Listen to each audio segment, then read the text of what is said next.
Hey everyone, welcome back to our channel, where we dive into the most chilling and intriguing stories from the depths of Reddit.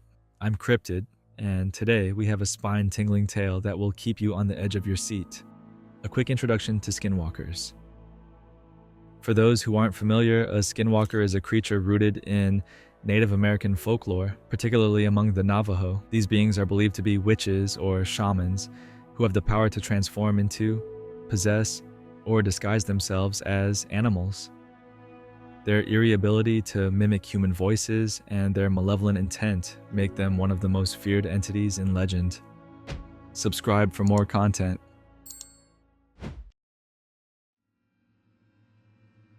I was in prison for 15 years. There was a skinwalker in there with us. A little background first. I was serving a 15-year sentence in a penitentiary in southern Arizona. What I was in there for isn't important. During my stay there were countless things that happened that no one could explain, and even more that no one wanted to know more about. It all started with a prison legend. Supposedly, years ago, something awful and unexplainable happened in the prison. Every morning we'd be woken up and expected to stand near the front of our cells while guards visually confirmed we were present and accounted for. Apparently, about a year before I got sent there, the most brutal and unexplainable thing happened during one of these routines. A man who had a cell to himself looked very off during this check. When a guard pulled over another guard to help him check it out, they found it wasn't actually the prisoner they were expecting at all.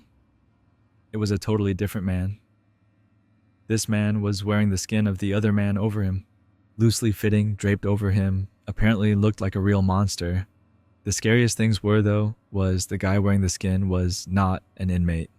They had no idea how he even got into prison, let alone a cell. What's worse is that they couldn't even figure out who the hell he was. He wasn't documented anywhere, and what's worse than that, they never even found the body of the man of the skin he was wearing. Pretty grisly stuff, I know, and I realize that's not the go-to definition of a skinwalker, but that's what the prison called him. The skinwalker. Didn't help that the guy never talked, apparently. Anyway, that's what started the whole skinwalker superstition around the yard.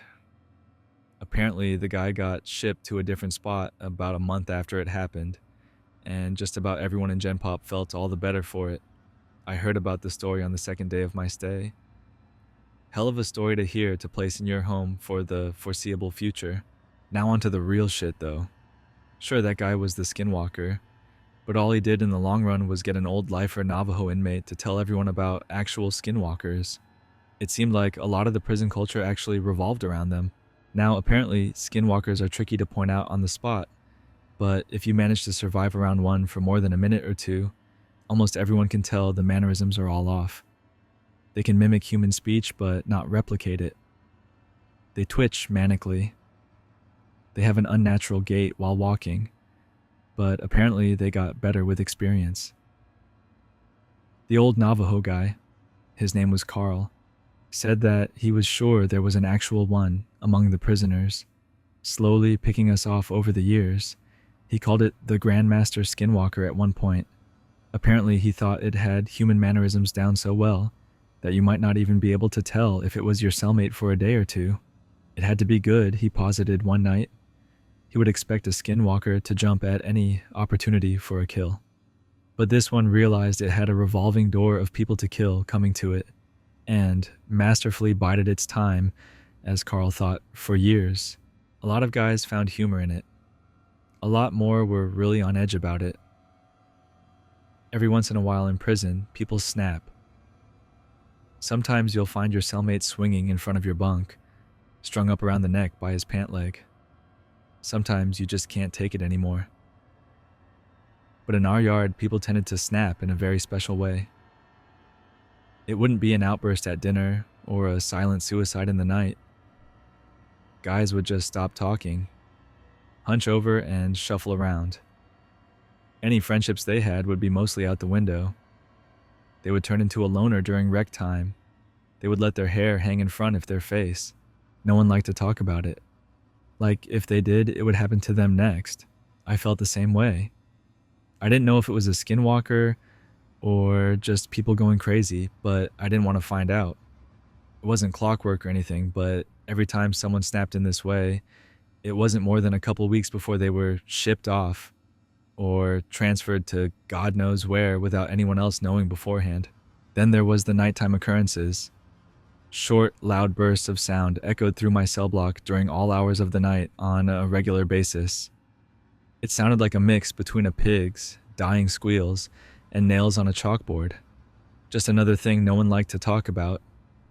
Even scarier were the shadows and footsteps. The block was dimly illuminated in the night by a few lights hanging from the ceiling outside the cells. I myself saw shadows flit across my walls on a regular occasion, when there were definitely no guards near my cell. One time near the end of my sentence, I woke up, looked at my back wall, and found a perfect silhouette of a person standing there, but when I looked, my bunkmate was asleep, and no one was outside my cell. And the footsteps. Everyone hated the fucking footsteps. They were the scariest part. In the night, sometimes, more rarely than the shadows, you would hear ungodly fast footsteps. They sounded like wet feet slapping on tile floor. Whoever caused them would fly from one end of the block to the other in a dead sprint. Whatever it was inhumanely fast. If you happened to be awake before it started, by the time you heard the footsteps on one side of your cell and whipped your head around to see the thing run by, it sounded like it was 3 cells past you. Everyone hated the footsteps. I agreed. I thought they were the worst. I was released from that place about a month ago, and I have more stories than I can count. I swear it was nearly my turn.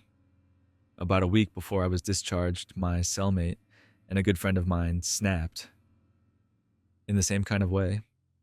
I didn't sleep for an entire week. Well, I did sleep, of course, but never for more than a few minutes at a time. Never turned my back on the guy. The scariest thing, I woke up one night to him somehow snaking his body through the bars of our cell. For reference, I couldn't get anything past my shoulder through them. The worst part, though, he was coming back in to our cell. On the day of my release, I didn't say a word to him, just left. He seemed fine with it, so was I. I had made it through 15 years of prison fights, gang disputes, and, for all I know, Skinwalker abductions. I left through the front gates, a free man. As I walked along the fence for the rec yard, I spotted my cellmate standing off on his own like he had for the last week or so. I shook my head, not even really sure if it was him anymore. I took one last look over the yard, this time from the other side of the fence. I wish I hadn't. There, standing off on his own, on the other side of the yard, was Carl, slouched over, eyeing the other inmates, and twitching manically.